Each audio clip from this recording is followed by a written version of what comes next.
चालाक सियार और हिरन की दोस्ती। हिंदी कहानी। एक जंगल में एक कौवा रहता था। जब वह बड़ा हुआ तो उसे एक हिरन जंगल में घास खाता हुआ दिखाई दिया। कौवा बहुत समझदार था। वह पेड़ पर बैठकर हिरन से बातें करने लगा। कौवा, कैसे हो हिरन भाई? हिरन, मैं तो ठीक हूँ, लेकिन तुम क्यों पूछ रहे हो? कौवा, मैं बहुत दिनों से तुम्हें यहाँ आते देख रहा हूँ। तुम मुझे बहुत अच्छे लगते हो, क्या तुम मुझसे दोस्ती करोगे? हिरन, हाँ क्यों नहीं, मैं तुमसे अवश्य दोस्ती करूँगा। आ जाओ, मेरी पीठ पर बैठ जाओ, मैं तुम्हें घुमाने लग जाता हूँ। कौवा हिरन की पीठ पर बैठ जाता है। हिरन तेजी से दौड़ने लगता है। कौवे को बहुत मजा आता है। कौवा, भाई मुझे उड़ने में मजा आता था, लेकिन जमीन पर दौड़ने का अलग ही मजा है।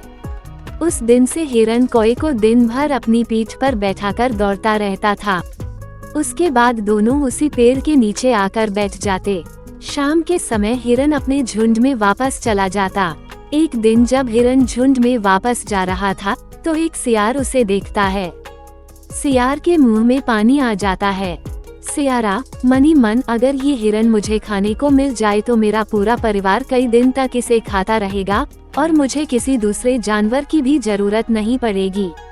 लेकिन इसे पकड़ूं कैसे? ये तो बहुत तेज है, तेजी से भाग जाएगा। अगले दिन सियार एक योजना बनाता है कि किसी तरह इस हिरन से दोस्ती की जाए। अगले दिन हिरन जब कौवे से मिलने जा रहा था, रास्ते में उसे सियार ने रोका। पहले तो हिरन डर गया। सियार, डरो नहीं भाई, मैं तो तुमसे दोस्ती करना चाह रहा था। हिरन, नहीं भाई, हमारी तुम्हारी कभी दोस्ती नहीं हो सकती। तुम हमारे शत्रु हो, तुम हमारे भक्षक हो। मौका मिलते ही तुम मुझे अपना शिकार बना लोगे। सियार, नहीं भाई, मैं वैसा नहीं हूँ, मैं तुम्हारे साथ कभी विश्वासघात नहीं करूँगा, मेरा विश्वास करो। चलते चलते सियार और हिरन दोनों कौवे के पास पहुँच जाते हैं। कौवा, अरे भाई, आज ये साथ में किसे ले आए? हिरन, ये सियार मुझसे दोस्ती करना चाहता है। कौवा, भला शत्रु से भी कभी दोस्ती हो सकती है, ऐसी गलती कभी मत करना। हिरन कौवे की बात मानकर सियार को मना कर देता है। सियार, भाई मैं तो केवल तुमसे दोस्ती कर रहा था, मैं और सियारों जैसा नहीं हूँ, इसीलिए उन्होंने मुझे अपने झुंड से निकाल दिया है। अब तो मुझे जीवन भर अकेला ही रहना पड़ेगा। इस संसार में मेरा कोई नहीं है। हिरन, अगर ऐसा है तो मैं तुमसे दोस्ती कर लेता हूँ। ये सुनकर सियार बहुत खुश हुआ। इस तरह तीनों मजे से रहने लगे। एक दिन सियार ने हिरन से कहा, सियार भाई, क्या ये सूखी घास खाते रहते हो? मेरे साथ चलो, यहाँ पास ही में नई ताजी फसल के खेत हैं, वहाँ मजे से खाने को मिलेगा। हिरन, नहीं भाई, यही ठीक है, अभी कुछ दिनों में नई हरी घास आ जाएगी।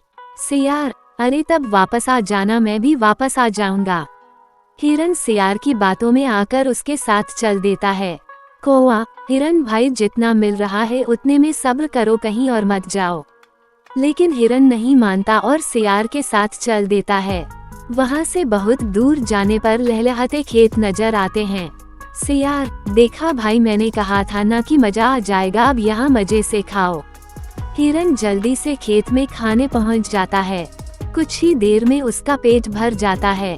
पूरा दिन खेत में घास खाकर हिरन सियार के संग वापस कौवे के पास आ जाता है। इसी तरह कई दिन तक खेत में खाता रहता है। इधर खेत का मालिक किसान बहुत परेशान हो जाता है। एक दिन वो खेत में जाल बिछा देता है। हिरन जैसे ही घास खाने जाता है, जाल में फंस जाता है। हिरन, अरे सियार भाई, मुझे बचाओ, मैं फंस गया। कुछ देर आवाज देने पर सियार वहां आ पहुंचता है। हिरन को फंसा देखकर सोचता है, अब ये यहाँ से भाग तो पाएगा नहीं। रात को इस पर हमला कर दूंगा, जब घायल हो जाएगा तो जाल काट कर इसे घर ले जाऊंगा। आज तो मेरे बच्चों को इसे खाने में मजा आ जाएगा। कुछ देर में सियार हिरन के पास पहुंच जाता है। सियार, अरे हिरन भाई, यहाँ जाल में कैसे फंस गए? हिरन, अरे अब बातें मत करो, जल्दी से ये जाल काट दो, कहीं खेत का मालिक आ गया तो मुझे मार डालेगा। सियार, लेकिन भाई, मैंने तो बहुत दिनों से कोई शिकार नहीं किया, मेरे दांत पहने नहीं हैं। मैं अभी जाता हूँ, दांतों को पत्थर पर घिस कर पहना कर लेता हूँ, फिर सुबह आकर तुम्हें बचा कर ले जाऊंगा। ये सुनकर हिरण को बहुत गुस्सा आता है और सियार वहाँ से कुछ दूर जाकर एक झाड़ी के पीछे छिपकर तमाशा देखने लगता है। इधर कौवा जब देखता है शाम होने को है, हिरन वापस नहीं आया, तो वो उसे देखने पहुँच जाता है। उसे जाल में फंसा देखकर कौवा उसके पास पहुँच जाता है। कौवा, हिरन भाई मैंने मना किया था यहाँ आने को, और वो तुम्हारा दोस्त कहाँ है? हिरन, नाम न लो उसका, वह तो बहाना बनाकर चला गया। तुम ये जाल काट दो। कौवा, भाई मेरी चोंच से ये जाल नहीं कटेगा। तुम एक काम करो, यहाँ ऐसे सांस रोक कर पड़ जाओ जैसे मर गए हो। पेट को बाहर तक फुला लो और जब मैं शोर मचाऊं तब भाग लेना। हिरन ने ऐसा ही किया। कुछ देर में किसान खेत में आया, उसने देखा हिरन मरा पड़ा है। ये देखकर उसने जाल खोल दिया। वह जाल को समेटकर एक और रखने चल देता है। उसी समय कौवा तेजी से चिल्लाने लगता है। उसकी बात सुनकर हिरन तेजी से भाग लेता है। किसान पलटकर देखता है तो वह एक डंडा फेंककर मारता है। हिरन तो भाग जाता है, लेकिन डंडा झाड़ी में छिपे सियार के सर पर लग जाता है, जिससे वह मर जाता है। ये देखकर कौवा और हिरन बहुत खुश होते हैं। दोनों अपने पेड़ के नीचे वापस आ जाते हैं। कौवा, भाई शत्रु जाति से कभी दोस्ती नहीं करनी चाहिए। शिक्षा, जैसे कितना भी गर्म पानी हो वह आग को बुझा देता है, उसी प्रकार शत्रु कभी दोस्त नहीं बन सकता।